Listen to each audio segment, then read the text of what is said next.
Assalamu alaikum warahmatullahi wabarakatuh.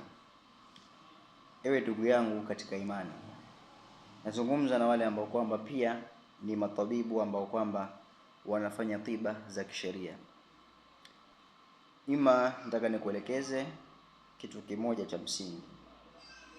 Wakati tunafanya tiba za kisheria, kuna muda unaletewa maradhi, mgonjwa anayeumwa kichwa kiume kwa namna yoyote ile, tafuta mafuta ya nazi. Ewe tabibu ambaye kwamba wafanya tiba, na wewe usiyekuwa tabibu, basi chukua hii, utamfanyia hata ndugu yako akipata shida.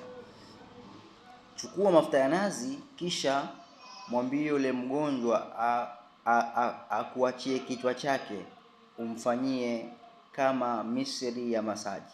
Lakini wakati vile unamfanyia ile masaji, unamsomea kul huwallahu, falaqi, nas na surat al-Fatiha mara 3.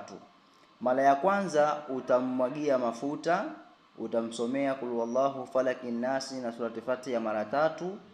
Kisha ukishamaliza, ukaona zile umemaliza mara 3, ukaona yale mafuta au kichwa kishapata moto, basi chukua maji unampozea kichwani. Unaweka yale maji vizuri kabisa, unaanza tena kusoma zile kwa maji yale, huku unamchua kwenye mishipa. Unafanya nini? Unasoma bismillahirrahmanirrahim, alhamdulillahi rabbil mara 3, kul huwallahu 3, falaki 3, nas 3.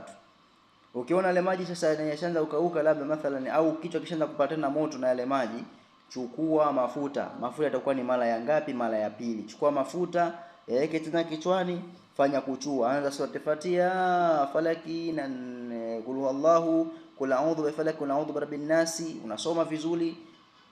Ukishamaliza tena pale, hiyo ni mara ya 2 mafuta, maji itakuwa shatumia mara 1. Unakuja unamweka tena maji.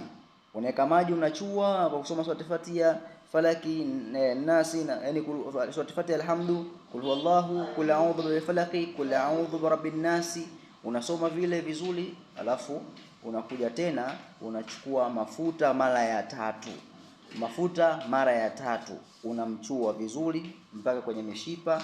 Unamsomea hizo sura nilizokuambia, unamsomea vizuri mpaka unaona kile kichwa kinaanza tena kupata moto. Kikipata moto, unamchukulia maji tena, ambayo maji itakuwa nayo ni mara ya 3, ni ya mwisho. Unamuosha tu kichwa. Ukishamuosha kichwa chake, basi unamwambia apumzike. Wallahi kinaweza ikapona pale pale wakati unafanya hiyo masaji ya kichwa. Pale za mtu akapona, akashangaa kwamba mbona kichwa kimepoa moja kwa moja. Ima kisipopoa pale, mwambie asizurule, apumzike. Wallahi hiyo ni tiba ambayo unaweza ukairudia mara 3 kwa siku au mpaka siku 7. Lakini mtu aweza akapoa pale pale. Kwa mtu ambaye anasumbuliwa na kichwa kiponi, kichwa kila anavyoumwa anatumia kila ina dawa wapi, basi dawa hiyo tumie, insha Allah atakubarikini.